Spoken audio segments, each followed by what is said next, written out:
प्रधानमंत्री नरेंद्र मोदी इजराइल के दौरे पर हैं। सवाल सीधा है, क्यों ये दौरा इतना अहम है? 9 साल बाद पीएम मोदी दूसरी बार इजराइल जा रहे हैं। 2017 में उनकी यात्रा ऐतिहासिक थी क्योंकि पहली बार कोई भारतीय प्रधानमंत्री इजराइल गया था।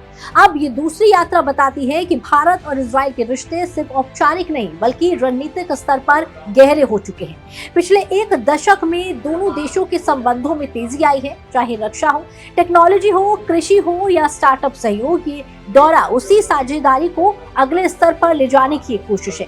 पीएम मोदी खुद कह चुके हैं कि यात्रा स्थायी और मजबूत रणनीतिक साझेदारी के लिए नए लक्ष्य तय करेगी, यानी ये सिर्फ फोटो ऑप नहीं बल्कि ठोस एजेंडा लेकर हो रही मुलाकात है। अब समझिए इस यात्रा का पहला और सबसे अहम पहलू, रक्षा और सुरक्षा। भारत और इजराइल के रिश्तों की असली मजबूती यहीं से आती है।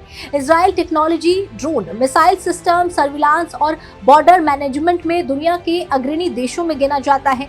भारत ने पिछले वर्षों में इजराइल से कई महत्वपूर्ण रक्षा उपकरण खरीदे हैं, लेकिन अब फोकस सिर्फ खरीद पर नहीं है बल्कि को डेवलपमेंट और को प्रोडक्शन पर है, यानी तकनीक भारत आए, निर्माण भारत में हो और दोनों देश मिलकर नई रक्षा तकनीक विकसित करें।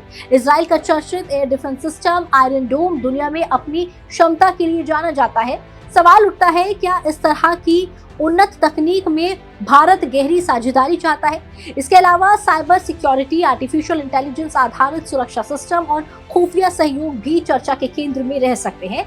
इजराइल के प्रधानमंत्री बेंजामिन नेतन्याहू और पीएम मोदी के बीच व्यक्तिगत तालमेल भी मजबूत माना जाता है और यही वजह है कि दोनों देश रक्षा सहयोग को नई ऊंचाई पर ले जाना चाहते हैं। दूसरा बड़ा मुद्दा टेक्नोलॉजी, नवाचार और आर्थिक सहयोग। इजराइल को स्टार्टअप नेशन कहा जाता है। सीमित संसाधनों के बावजूद उसने कृषि, जल प्रबंधन और हाईटेक सेक्टर में वैश्विक पहचान बनाई है। भारत के कई राज्यों में इजराइल की मदद से कृषि उत्कृष्टता केंद्र चल रहे हैं।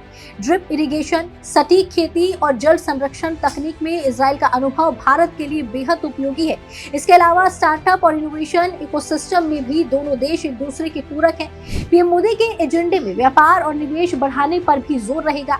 भारत, मध्य पूर्व, यूरोप आर्थिक गलियारा यानी India middle east Europe economic corridor भी चर्चा का हिस्सा बन सकता है।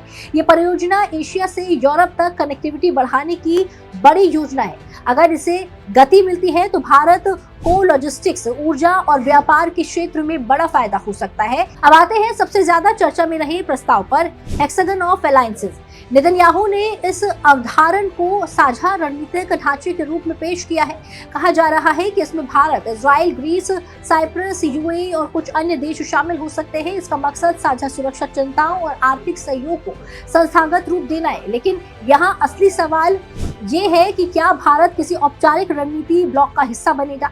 भारत की निवेश नीति पारंपरिक रूप से रणनीतिक स्वायत्तता पर आधारित रही है। भारत अलग अलग देशों के साथ अपने हितों के आधार पर साझेदारी करता है, लेकिन किसी कठोर गुटबाजी से दूरी रखता है। ऐसे में ये देखना दिलचस्प होगा कि पीएम मोदी इस प्रस्ताव पर क्या रुख अपनाते हैं। संभव है भारत मुद्दा आधारित सहयोग को आगे बढ़ाए, लेकिन औपचारिक सैन्य गठबंधन से दूरी बनाए।